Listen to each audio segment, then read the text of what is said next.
আমরা এখন বাতাসের চাপ নিয়ে আসলে কিছু এক্সপেরিমেন্ট করব। আচ্ছা, প্রথমে বাতাসের চাপের ব্যাপারটা আগে একটু ব্যাখ্যা করে নিব একটা এক্সপেরিমেন্ট দিয়ে, তারপর আমরা একটা মজার এক্সপেরিমেন্ট করব এই বাতাসের চাপকে ব্যবহার করে। এক্সাইটিং। তাহলে এখন প্রথমে আমি যেটা করব, এই মোমটাকে জেলে নিব। আচ্ছা, আর যেহেতু আগুন নিয়ে পরীক্ষা, অবশ্যই খুব সাবধানে থাকতে হবে যাতে কোথাও আগুন ধরে না যায়। আর সাথে কেউ থাকলে আরো ভালো হয়, তাহলে নজর রাখা যাবে বা সতর্ক থাকা যাবে। এই মোমটাকে আমি হচ্ছে এই ট্রের মাঝখানে বসিয়ে নিচ্ছি, আর এই ট্রেতে আমি একটু নীল রঙের পানি ঢেলে নিচ্ছি। এটা নরমাল পানির মধ্যেই আসলে ফুড কালার গুলে নিয়েছি আমি। তাহলে দেখো আমি বেশি করে পানি দিয়ে দিলাম, এই ট্রের তলাটা একদম পানিতে এখন ডুবে আছে। এই পুরো পানিটা আমরা ঢেলে দিয়েছি। হ্যাঁ, একটা বিকারের পানিটা আমরা এখানে ঢেলে দিয়েছি। এখন আমি এর উপরে এই গ্লাসটাকে উল্টো করে দিয়ে এই মোমটাকে ঢেকে দিব। তাহলে যখন আগুন জ্বলে তখন কি হয় বলো তো? তখন আগুন জ্বললে অক্সিজেন ব্যবহার হয়, পুড়ে যায় এবং কার্বন ডাই অক্সাইড প্রোডিউস হয়। তার উপরে যখন অক্সিজেন ব্যবহার হয়, এই আগুনের কারণে তো আশেপাশের বাতাস অনেক গরম হয়ে যায়। তাই আমি এই গ্লাসটা দিয়ে ঢেকে দেওয়ার সাথে সাথে দেখো কি হয়। তুমি খেয়াল করবে এই গ্লাসের চারপাশ থেকে কোনো বুদবুদ বের হচ্ছে কিনা। আচ্ছা, হ্যাঁ হলে হ্যাঁ বলবে, আর না হলে তো না। তাহলে ভালো করে খেয়াল করো। রেডি, 1 2 3। এই দেখো, এখনো কি কোনো বুদবুদ বের হচ্ছে? না, এখনো হয়নি। এখনো হচ্ছে না, এখনো হচ্ছে না, হচ্ছে না, হচ্ছে না, হচ্ছে না। এই যে আরে একটু বুদবুদ বের হচ্ছে, তাই না? এরপরে দেখো কি হচ্ছে। এখন কি পানিটা উপরে উঠে আসছে? হ্যাঁ, একদম উঠে আসছে। এই যে পানিটা দেখো অনেকখানি উপরে উঠে আসছে, তাই না? তাহলে এই পানিটা উপরে উঠে আসলো কেন? কে তাকে বাধ্য করলো? আমার মনে হয় এটার কারণ হলো যে যে অক্সিজেনটা পুড়ে গিয়েছে, ওটা তো একটা স্পেস নিচ্ছিল। একটা স্পেস তো নিচ্ছিল। এটা যখন পুড়ে যাচ্ছে তখন ওটা পানিটা ওই জায়গাটা দখল করে ঠিক তাই, যখন অক্সিজেনটা শেষ হয়ে যাচ্ছে তখন সেখানে জায়গাটা কমে যাচ্ছে, সেই জায়গাটুকু, কারণ অক্সিজেনটুকু ব্যবহার হয়ে গেল। আরেকটা ব্যাপার ঘটে এখানে, সেটা হচ্ছে ভিতরের বাতাসটা কিন্তু গরম হয়েছিল। আচ্ছা, তাই না? বাতাসটা গরম হয়ে যাওয়ার কারণে যখন আগুনটা নিভে যায় তখন তো আর বাতাসটাকে গরম করার কেউ নেই না, তখন ওই বাতাসটা ঠান্ডা হয়ে গেলে ও সংকুচিত হয়। তাহলে ভিতরে এখন চাপ কম, বাইরে চাপ বেশি। এই বাইরের বাতাস চারপাশ থেকে চেপে পানিটা উঠে যাচ্ছে। তাহলে আমরা বাতাসের চাপ যে এখানে এক্সিস্ট করে এটা কিন্তু আমরা বুঝে ফেললাম, বা এটা আমরা প্রুফ করে ফেললাম একদম হাতে নাতে। এইবার আমি খুব সাবধানে এই ট্রেটা সাইডে সরিয়ে দিব এবং খেয়াল করব যাতে আমার টেবিলের উপরে কোনো পানি না থাকে। কারণ এই এক্সপেরিমেন্টটা করার সময় আমাদের একটা শুকনো টেবিল লাগবে। এই জন্য আমি খুব সাবধানে টেবিলটাকে একদম সুন্দর করে মুছে নিচ্ছি। এখন দেখো এর মধ্যে কোনো পানি নেই।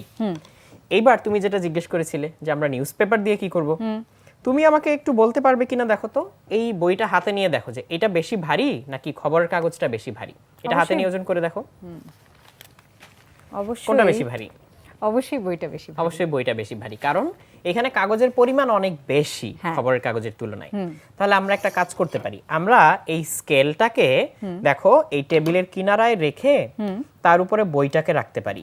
তাহলে এখন আমি যদি আস্তে করে এই স্কেলের উপরে চাপ দেই তাহলে দেখো বইটা উঠে যাচ্ছে, তাই না? যেরকম করে বইটাকে উঠিয়ে ফেলা যায়, সিসয়ের মতো কাজ করে। হ্যাঁ, একটা সিসয়ের মতো কাজ করে। এটা আসলে একটা লিভার হিসাবে কাজ করছে, বইটাকে উঠিয়ে ফেলতে পারে। বইটাকে যেমন উঠিয়ে ফেলতে পারে ঠিক তেমনি এই খবরের কাগজটাকেও সে কিন্তু উঠিয়ে ফেলতে পারে। হ্যাঁ, খুবই সহজে। আচ্ছা, খুব সহজে উঠিয়ে ফেলতে পারে। এখন আমি যদি খবরের কাগজটাকে খুলে দেই, খুলে দিলে কি এখানে কাগজের পরিমাণ বাড়বে নাকি কমবে? খুলে দিলে তো কমবে। একই তো থাকবে। একই থাকবে, মানে বলতে গেলে এখানে সংখ্যা কমে যাচ্ছে। হ্যাঁ হ্যাঁ, তার মানে এখানে হচ্ছে এর উপরে এখন দুইটা কাগজ, আর খুলে দিলাম বলে এখানে নতুন কোনো কাগজ আমি কিন্তু যোগ করি, জাস্ট কাগজটা আমি খুলে দিয়েছি। তো যার কারণে এই কাগজটাও কিন্তু এখন খুবই হালকা। এখন আমি যে কাজটা করব সেটা খুব ভালো করে দেখো, একদম চেপে এই কাগজটাকে আমি টেবিলের সাথে একদম বসিয়ে দিচ্ছি, চেপে চেপে বসিয়ে দিব, যাতে টেবিল আর এই কাগজের মাঝখানে কোনো ফাঁকা না থাকে বা কোনো বাতাস আটকে না থাকে। এমনকি এই স্কেলের চারপাশ দিয়ে আমি চেপে চেপে এই কাগজটাকে বসিয়ে দিব, যাতে এদের মাঝখানেও যতটুকু সম্ভব বাতাসগুলোকে আমি বের করে ফেলতে পারি। তাহলে এবার দেখো আমি আস্তে করে এই স্কেলে চাপ দিলে এটা কিন্তু উঠে যায় এবং কোনো সমস্যাই হয় না, একদম এটাকে উঠিয়ে ফেলতে কোনো অসুবিধাই হয় না, কারণ এটা তো হালকা। আবার আমি বাতাসগুলো বের করে নিচ্ছি।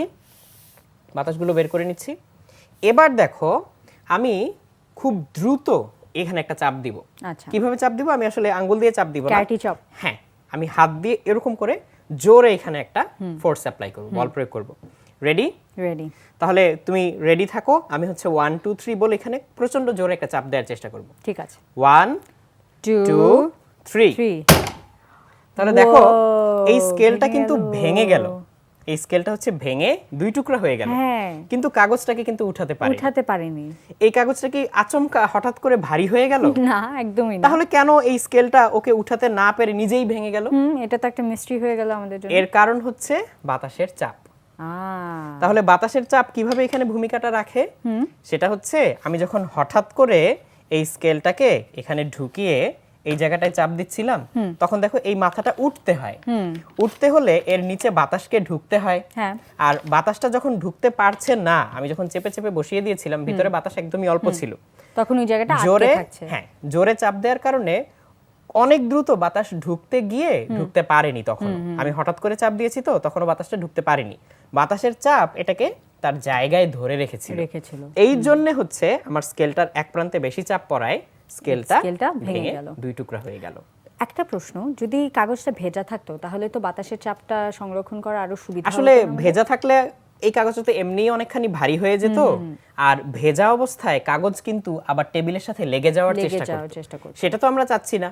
আমরা চাচ্ছি শুধুমাত্র এবং কেবলমাত্র যাতে বাতাসের চাপের কারণে এই কাগজটা টেবিলের উপরে বসে থাকে আর আমরা স্কেলটাকে একপাশে চাপ দিয়ে ভেঙে ফেলতে পারি। এই এক্সপেরিমেন্টটা কিন্তু আমাদেরকে এমন একটা ইলিউশন দেয় যে খবরের কাগজও একটা ভার মেইনটেইন করতে হ্যাঁ, পারে। আসলে কিন্তু এটা মোটেই ভারী এটা না। কিন্তু আসলে না, এটা হলো বেসিক্যালি আমাদের বাতাসটাকে অবস্ট্রাক্ট করে দেওয়ার জন্য আমাদেরকে হেল্প করছে। হ্যাঁ, বায়ুচাপ ব্যবহার করে আমরা হচ্ছে এই মজার মজার এক্সপেরিমেন্ট গুলো খুবই করে মজার ফেলতে একটা পারি। কনসেপ্ট কিন্তু আমরা দেখলাম। হ্যাঁ।